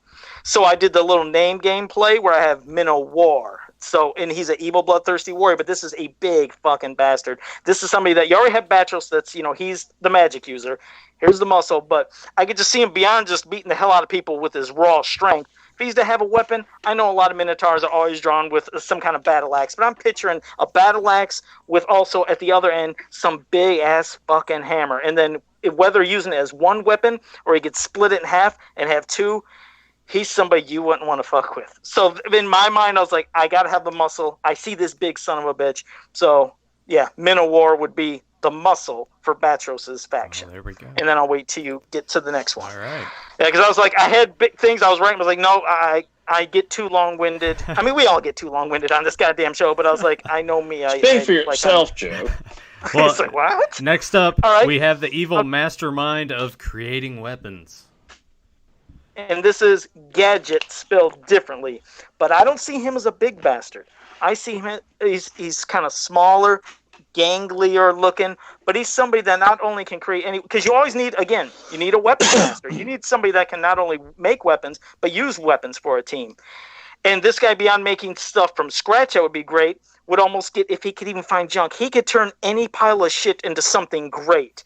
But he's also somebody that he's kind of a loner. He likes to be amongst himself. So whether he's in the factions or whatever layer, let's say hypothetically, that Batros would have, he'd have his own separate thing. He's quiet. He likes to stay to himself. But when it's time, he comes out, he has the weapons for everybody, the weapons in himself. He loses his shit. And what's funny, as I was saying, I was like, oh my God, was I trying to write me? Because I'm sitting there, I'm quiet. Hey, I'm usually down, and I'm sculpting downstairs by myself. I can turn shit. You giving me shit for having pictures of myself as a He-Man character on my walls, and here you are working yourself into this damn podcast. And isn't it funny, Tyler? And that's the reason that I scrapped when I was writing the whole bio. I was writing the bio. I was like, I think I'm subconsciously fucking writing myself. So that's why I stopped the whole goddamn idea. But like I said, you need a weapons master, somebody that can make them, somebody that can use them. So that's why I have Gadget. And then we'll get to the last one. Like I said, these are just quick ones because Joe's too fucking long-winded. This last character kind of almost in a way plays into Snakeface. We have part dragon, part human, all evil. Scales, and spelled differently, because I was like, I'm sure that there's probably been a Scales in some mythology. I'm spelling it different. But this is the female of the team. And she is part dragon, she's part human, but you always got to have somebody that can not only be the lookout, that can see what's going on, but I have always, and fucking at end, always said Skeletor never had any warriors that would fly. It pissed me off. I was like, on the heroic warriors, you got Buzz off Stratos, little fucking Orko, there's plenty of people that can fly. Skeletor has nobody that can fly. So I was thinking, well, for Batros's faction, and since Batros cannot fly, I want an evil warrior that can fly. So it'd be a female, and her abilities beyond having, like, it's almost like a shimmering wings, and on the back that's why it's called Scales. Her name's Scales, but these can also be used as weapons. Like her wings, she can shatter out shit that can come, and she could have like a dragon fire breath. I figured, hell, if she's half woman, half dragon, I think it'd be kind of unique, meaning she's not going to have the look of a dragon face. She's like, a hybrid of a human with dragon wings, maybe some kind of fucking the scaly hands and all that shit in their wings. But I want a flying warrior, somebody that can attack with her abilities. So like a fire breath, the scales from her wings that she can shatter among people, and also be the lookout to see what's going on. And somebody that could challenge Stratos and buzz off to the skies. So I always wanted a flying warrior and somebody that's a lookout, somebody that can see what's happening. You got to have that on the team as well to do the recon, and that's where I got Scales. Well, there we go. So those are my three. There we go. Yeah, without being too long-winded, those are my three. Yeah. All right, Tyler, what do you got for us? I only came up with two. Oh, well, you automatically lose. Well, I'm just kidding. Go ahead. He's like, "Fuck off, Nathan." This is. I'm just kidding. I'll let. Well, all right. Why were you thinking? Why two then? Was it more of just like, was there a reason for it, or you were just kind of like? I just didn't think it was necessary to come up with more than two for Batros. There we go. All right. I figured two because the two I came up with, I'm like, I think that they serve the purposes as for what a lot of evil leaders or faction leaders would need. And the first one is Boresight, an evil master gunslinger, and kind of like if you wanted, you could almost say like an evil counterpart to Rio Blast, but he is Boresight is if you look it up, it's used with arsenals or like with various weapons that line up your target before. I mean, it pretty much like sets up the shot before you fire. Like it already has it in sight before you fire your weapon. And I thought this guy is locked on. Like when he looks at something, he knows he's going to hit it. He knows how to hit it. He knows how to ricochet a shot off of it before he even pulls his damn pistol. And his pistol would be laser pistols. Like Rio Blast fires lasers. Like this would not be bullets or anything like that. But he would be a Masters of the Universe style gunslinger. In some, I almost thought like Ace Hanlon or Gene Hackman from Quick and the Dead. Like I initially thought like Ace Hanlon because of the braggart, how he looks, how he can hit trick shots and hit and be direct before he knows where to hold it, like and can hit the shot. Like I just figured this guy is like the hired gunman that works for Batros. Very cocky. May not say a whole lot, but he doesn't need to because he knows he can shoot any damn thing, any damn target. Doesn't matter what it is. He will hit it. Before he even pulls his gun. He's that confident about it. I don't have an initial design for the character, but that was my thought. Like I just thought it'd be cool, like an evil gunslinger. And the other one is a white werewolf. And I came up with 3 different names. I wasn't sure which one. Moontracker, Night Fright, or Night Bite. And the werewolf is a dirt peasant that hangs around posing to be a homeless kind of peon in various areas that where Batros is interested in getting information, posing as a homeless person, listening.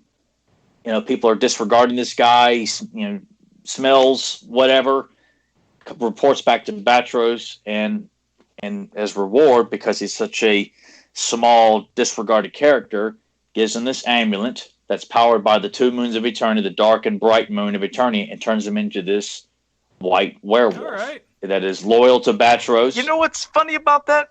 Look at what just happened with me and Tyler, what we just did. And we didn't talk to each other about our characters at all. But it shows, again, kind of we get it up here. We both had somebody that had something to do with kind of weapons, like a weapon master, because a team always needs that. You always need some kind of like beastly or monstrous muscle. It's just, isn't it crazy? It just, I don't know. I find it amusing. Like I said, we could do this not even talking to each other, and we both came up with almost the similar types, different characters, but shows some people get masters and some don't. So it's bizarre. I'm going to throw my hat into the ring of Night Fright. I like that the most out of the 3 names. Thank you. I came up with a bunch of different ones, but I was like, I almost felt like it needs to kind of have that kind of fun kind of name to it that you could see on He-Man packaging. Yeah. So I just playing around with it. I always feel like his action figure would probably be like his jaw clamping or like a bear hug with claws or something like that. But yeah, I just thought, because I talked to Joe years ago, like I want to see a big white evil werewolf, and I just thought like this big menacing Hulk standing behind Batros. You get the gunslinger on the other side, and just someone who craves power, but because he, as a human form, he's small, no one pays attention to him, but he listens, and his reward turns him into this. And I like that idea that, because of his other appearance, that people don't think anything of him, so he's able to just, like, listen and spy on anything, and people just don't care, because they're like, he's just roaming around. Who gives a shit? He stinks. Stay away from him. And look at that! Yeah. Even subconsciously, Tyler created 3 characters without even knowing, because the one right there kind of sitting around spying, listening. And then I gave that guy a name too. I gave him the name Malrock. That was the name I gave him as in his human form. And to spy, and then my character Scales, beyond flying and taking out shit, is there to spy and do recon. Fucking hire me and Tyler. We both we show you this. We know the essentials of what. Yeah, forget Val and Emiliano. Put us back on the MV Creations comic. We'll write it. Well, I don't know. We'll get Kevin to draw it, but you know what? Sorry, Val. You had your shot here, people. There's a new sheriff in town. No, but it's bizarre. I can't even believe that. Our new sheriff's in town here. Yeah, with Joe and I come in as like the 3. No, all 3 of us. We're like the 3 amigos. Come walking into town, doing our little hand gesture, whatever the hell they do in that movie. Yeah. The 3 amigos. Oh shit! No, but I find that just for those who think no, me and Tyler did not discuss these with each other. These are both popped right in front of for the first time. Right. What you guys really have to realize about this show to let you know, just Nathan's really responsible for us doing this. So really, Nathan takes all the credit for these new characters. Just that whole thing spawned from me asking a question, and it snowballed from there. But when it comes to topics, I shit you guys not. It's basically like, hey, what do you guys want to do? And they're like, we'll do this and this. I'm like, okay, that's basically it. And then we don't talk to each other the rest of the week until we sit down and do the show. It's not like we script it out. It makes it so much cool. Like that's, I mean, we don't rehearse this. We don't sit there and talk about it. Like, okay, we don't go over the match beforehand. It was like, I'll see you in the ring. Yeah. We're like guys who can call a match in the ring. That's how damn good we are on this podcast. We just call it. It ain't a just. Yeah, not a TV show. It ain't a TV show. This happens raw and real. That's why I like it. I just like it just bang. Sunday Night Raw. It's good shit. Sunday night and all the original stuff. So that's why right now, pass it to you, chat room. If you have any questions for us regarding the comics, movie, cartoon, anything, just some good questions, pass it to us, and hopefully involve Nathan too. He does have a lot of good shit to say. He tries to always downplay himself or feels like he's not part of the show. Like I said, there's no show without him. Plus, he has a lot of good input, and he has a lot of good ideas and topics, too. I mean, hell, look what just spawned from him saying that shit. You do it every week, Nathan. Don't think you're not a part of this show. You are. I appreciate that, Joe. With that said, I'll go ahead and read some of the comments from last week's video. The first thing... What are you laughing about? Nothing. Go. He farted. That's what he's laughing. Is that what happened? I didn't hear it. What, did he pull a Vampiro and just like... No, listen. Yes. Joe beefed. Yeah. No, before you do that, I'm going to give this to Tyler, not to me, not to Nathan. But the first question is from Adam Gabbard. Tyler, Joe, Nathan, what are your thoughts on the vintage piggy banks of He-Man and Skeletor? Are they still useful today? Well, hell, I mean, if you got change like you can put change. You can put money in it. I don't see why you can't use it. Yeah, it's useful. Yeah, of course. Yeah, honestly, I didn't know there were piggy banks, but it makes sense because they were like shampoo bottles and all kinds of other things. So piggy banks, soap dishes, yeah, it makes sense. Toothbrushes. I still got mine, and they're good. Still using it. His toothbrush and all that. yeah. Joe's still using the toothbrush 30 years later. It's all grimy. It's like yellow and brown, and hey, Joe's like, oh boy, it gets the job done, right? Descendants of Grayskull asked, guys, in your opinion, who has treated He-Man better in the comics, Marvel or DC? I feel like at this point it's probably Marvel. Easily. Yeah. I'm sorry, but I know people are going to say, no, it's about the DC miniseries because serious, man. Like, are you just saying it because it came out at the same time as the Alcala mini comics, and you think like it's all like yes, it was serious, but it really didn't. I just don't think the story was that impressive, though. Right. And not that Star Comic stories were great either, but the last couple of comics were pretty damn good. I don't know. I mean, DC stuff had some like building blocks of what created the Filmation cartoon and some other unique stuff of like the cave, but it had a lot of that like kind of medieval type speak, which some people maybe weren't too much of a fan of. I've never liked seeing that with He-Man. Beautiful. I mean, beautiful art. And yes, it was cool to see a lot of the characters and have Zodak in it, but the Marvel ones. There were some shitty stories there, but there were some great stories. Some real shitty ones, but but I'm sorry when I say I think DC also throwing in how they've destroyed the property all these years too. So it's not just 80s. I think about what they've done as a whole. So with the Marvel stuff, we definitely got a lot of more one shots and other characters beyond just, like following one story arc of the DC. Like the DC one, to me, almost, it's not being an ass. I just don't consider it much of a series because it was just, like the 3-part series to tell the story, whereas Marvel was one shots just going until towards the end you had because it's like, and it's with a lot of things. I feel like you reach a point where it's like, all right, I feel like everybody, unless you've been living under a rock or you've been in prison for life, but you got paroled, most people know these origin stories. You don't have to keep regurgitating it every single time that you do something. It's just like, let's just hit the ground running and let's get into the meat and bones and the potatoes of the story. Let's one-shot character here. Let's put them in there. Let's do something with them. I hate that every time, especially with the movies like Spider-Man, it's like, shit, man, we already know. We already know his uncle dies. He gets bit by a spider. How many more times we got to tell the story? We know. Do something else. Just do something else. Yeah, so I enjoyed... Yeah, well, they did that with Spider-Man Homecoming, and it sucked because it was more about, sucking off Iron Man as opposed to, like, I do it because, I didn't take responsibility for the powers that I got, and my uncle paid the price for it. Could have just said that. I was like, no. It's about fondling Tony Stark's balls for an entire 2 hours. Well, back to the comments in here. A lot of it was people's experiences with New Adventures. Some people were kind of a general aspect of like, I liked it, but it was kind of meh. I couldn't get into it as much. It was too different. Jason Havlick was excited about the prospect about Batros's henchman, so he worked on some of his own. So I know he's in the chat. Havlick, go ahead and leave your ideas in the comment on this video so we can go back and read them.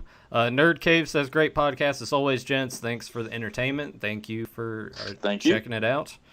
Blue-haired lawyer said, I want Rajar more than anything in the world.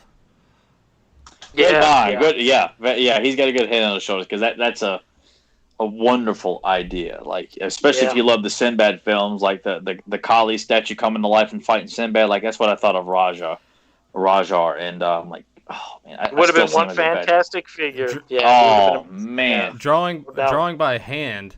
Lives in the UK and was like, what's Taco Bell? Taco Bell is delicious Mexican-American food, but they got all kinds of different things. Emily loves eating there. They take shit off the menu all the time that she likes. So there that is. Hero Dan TV. This is my favorite episode so far. We've been kind of feeling the same way the last couple weeks. Feel like we sort of hit a stride with where we were going. Really fun to watch the episode with you guys. I'm with Joe. Let's get Batros's own army. Maybe a league of villains. Batros, Icer, and all the other B-listers that band together to fight He-Man and Skeletor. I appreciate that. Was there any more, or was that it? That was kind of like the general thing. There's I kind of condensed the other stuff. Jason Havlick also agreed with Tyler about KO. He looked cool, and I liked his voice in the cartoon. Speaking of voices... I didn't like his voice, but I just love the design, though. That was one of the things about New Adventures. They just did such a shitty job on so many voices. Speaking of... Like they weren't trying. Speaking of voices, when I was watching the MYP two-parter with the Snake Man... I kind of like block it out, I guess, or just don't straight up remember. But Stratos sounding like Sean Connery. I was just like, are you okay? Yeah, that's how it was. Yeah. Well, it had its fair share of shitty voices in MYP, and we've already established some, but there's quite a few. But there were some good ones in there too. But it's not absolved. Well, neither is Filmation. Filmation has some shitty voices too. It's true. No, it's true. And we'll hit the chat room. Mike Shamp hasn't been here in a while, and he just said he was glad to see all of us together again, and we appreciate that, Mike. Thank you, Mike. And Jason Havlick did say he was recently thinking of a werewolf type creature in He-Man. He said, "Crazy." Don't try and steal my idea. He said, "Knife Right's a great name, though." Yeah, I agree. I think out of the three, that's the best one.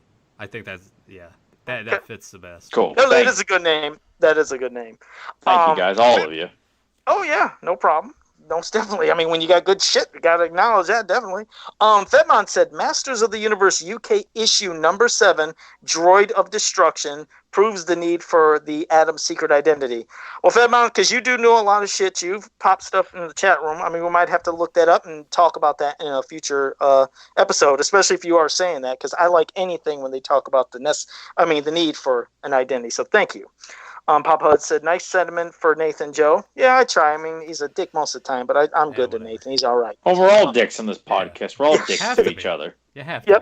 Yep. And Zen Brown we don't want this to look like a couple of 4-H camp counselors like saying, golly, man, like this is so wholesome. Bullshit, man. Yeah. That's we're 3 grown men, Don't need that Boy Scout shit. It's about... No.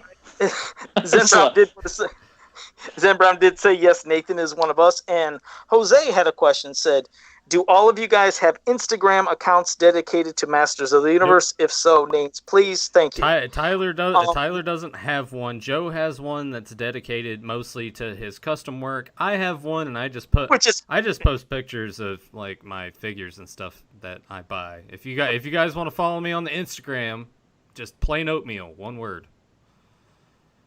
And if you want to follow me, it's real easy. It's Joe Amato Customs. And yes, the majority of everything I post is Masters of the Universe, which, yes, is usually my customs. But I show a lot of the crazy ads from around the world and a lot of fake ones, which so many times, like I said, when I show something that's real, people have said, why are you posting more fake shit? Because I'm the boy that cried wolf. I post so much fake stuff that when it's real, you don't know. And so, if you want to follow Tyler on Instagram, it's Blonde Tom Cruise.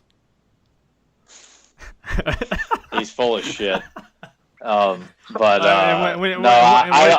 when you spell Cruise, so Blonde and Tom are fine, but Cruise is Crooz. Just there you go. Yes. I'm kidding. He doesn't have that. If I had an Instagram account, that's what it would be. You should now.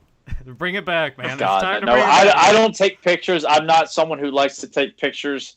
I just don't have a reason to share stuff like that. So that's why I just keep it simply Facebook. Even though Nathan has told me I should get Instagram, because that way when you follow people, and you just see like pictures of stuff. But I just feel like it would be like people like, oh man, this is like the shit you see on Facebook. I took this picture of this Hot Wheel toy I bought at Walmart. Look at it. Like, God, I hate seeing shit like that where people just got to take pictures of the shit they buy, that's mass produced. It's not an interesting picture. It's not an interesting thing they bought. They just felt like, you need to see what I bought this bottle of Nestle water, and it was next to like some Ninja Turtle toys that were like mass produced shit. So I just thought it was important to share a picture of this bottle of water. Yes, if you guys are looking for those real Ghostbusters that Hasbro re-released, are starting to show up at Walmarts now. I've seen the peg space for them, but haven't come across because I'm only leaving the house like once or twice a week, so I'm probably gonna miss out on those. Okay. I was wondering about that. Papa Hud's had a question. Said, "What are your thoughts about the new? What are your thoughts about the new 52 He-Man killing the clone Superman? Did it damage He-Man character or made him edgy?" No. Here's the thing about that. No, it didn't damage. I never even read the piece of shit. Well, I unfortunately did, and that was another one that I think that's. Well, here, let me just get to that. What pissed me off about it, no, it didn't damage He-Man's character. It didn't make him edgy. But what it did is now cause stupid more confusion to where every time you look in a He-Man group and it's like, He-Man versus Superman, who'd win the fight?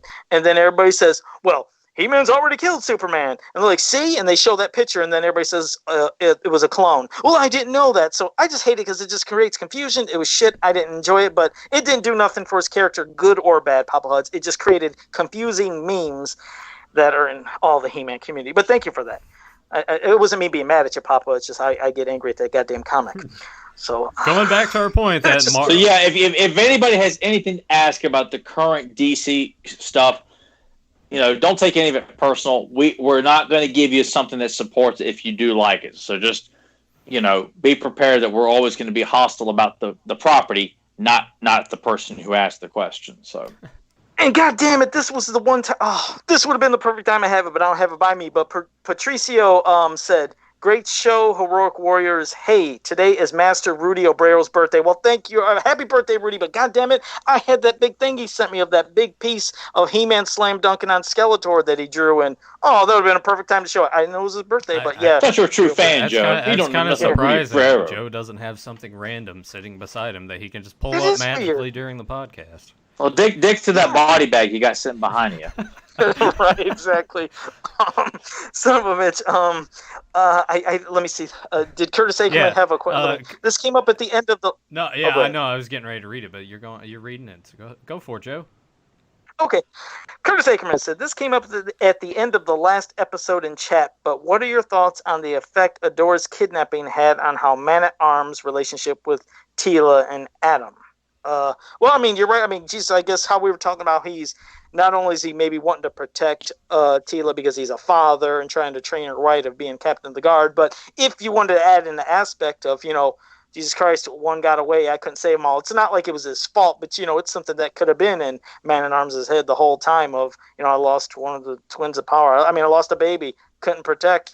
Now the thing was, who all remembered? Was it Man-at-Arms and King Brandor, Queen Marlena, just the sorceress? It was just, so they still had that in their head. So that could fuck somebody up. I mean, you imagine something like that could haunt you for your whole life and could make you very overprotective of people when you can't really say why you're doing it. You're just doing it because you know what could happen. But I mean, it's interesting thought. I do like that, but go ahead, Tyler.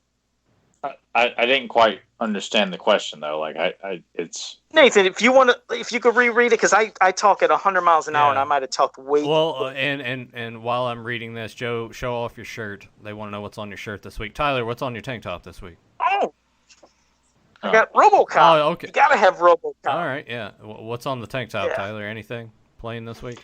I got Leonardo. Oh, right on. I had like this kind of like. That's cool. It's just kind of like a. I imagine no one gives two shits about what's on mine, but it's Mortis from WCW. Yeah, Mortis. Where did you get that? It's just some random website, one of those random wrestling T-shirt things. People just make stuff, and I'm like, yeah, more like shows there could be love for every character, like you said. There you go. Curtis Ackerman asked thoughts on the effect Adora's kidnapping had on Man at Arms.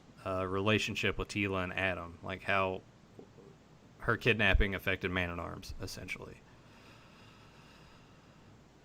I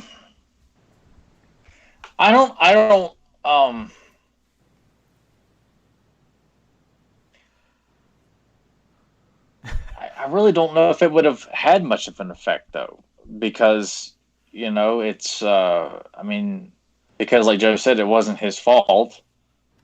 And if it was taken away, and Adam grew up to be a good man, Tila grew up to be a bitch.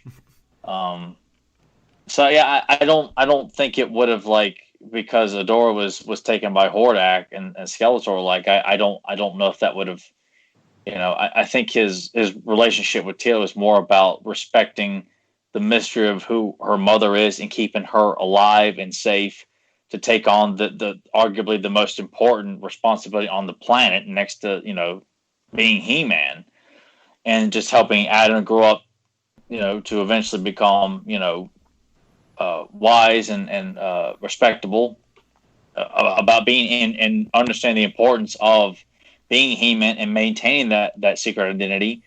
He's got a lot of weight on his shoulders, though. Definitely, man. He does. That's why I kind of feel like I just don't see it. Like, obviously, if you want to get really specific, it's like in the Secret of the Sword when he sees Adora for the first time. It's like he remembers. Well, it's like it's something that happened so long ago that you don't know if she's alive, you don't know if she's dead, and it's been so long that you don't forget it, but it's like hits you like a ton of bricks when you see her. Well, that she's alive is almost like, oh my god. I think that Curtis Ackerman kind of asked it. He sort of followed up on it. He said, Man at Arms always seems so serious, and I wonder if that had an effect on him. He seems a bit overprotective. No, I think that's just him. Because and that's just me looking for logic as to why he's like that with Tila. It's obviously like it sets Tila up to get in trouble so He-Man can save her, or she manages to help out. That's really all it is. I like to try and put a character perspective on it, is because of what he went through. And plus you see, like, that's why Tila's Quest is such a damn good story, is him taking this child out of this nest that was going to be sacrificed, possibly by Merman, to Bakul. Like, if they weren't going to sacrifice Zoar, if they just saw baby Tila in that nest, they'd have grabbed her and fed her to a sea monster while she was alive. Yeah. Like that. I wonder if she hatched from an egg. I wonder if she hatched from an egg. Get the hell out of here with you and your juvenile bullshit. Go eat your top ramen, chicken flavored, shrimp flavored, whatever the hell it is you like. Well, let's go right for DC, you jerk off. Well, let's go ahead. I love it. I had to get him riled up. Let's go ahead and wrap it up, because Zen Brown said I win the T-shirt showdown this week. So yeah, thank you, Mortis. R.I.P. Chris Canyon. You crazy son of a bitch. Yep, and we're no really better than Canyon. Yeah, I like this bit where he was DDP and he was running around just diamond cutting everybody. That was hilarious. All right, go ahead, Joe. Here's, before I wrap it up, one last question. It's going to be one quick answer. Mike Shamp said, "Well, Joe, you glad that she was finally over?" Yes. Oh, come on. All right, so everyone, we were going to make it out of here without even talking about that horse shit. Thanks, Joe. Well, I wanted to thank everybody in the chat room for joining us. Well, what about the trailer for the 4th and final season, Joe? I hope you all enjoyed it. We loved having you here. And if you are new to this channel, make sure you like, subscribe, share, and ring that bell so you can always be notified when we go live. And until next time, have a powerful day. That kid next door is a meatball. The Burbs! I was gonna, yeah. That's where my head kind of went, but I had to think about it for a second. So, damn, this is what, like 2-3 weeks in a row now? I didn't get last week, did I? What the hell was last week's? I don't think I got it.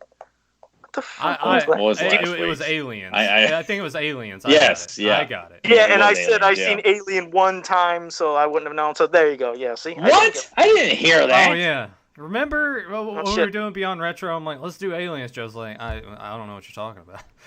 I was like, oh, okay. So seen it once. And I was like, oh shit, they're one of my Alien cards. So see you guys next time.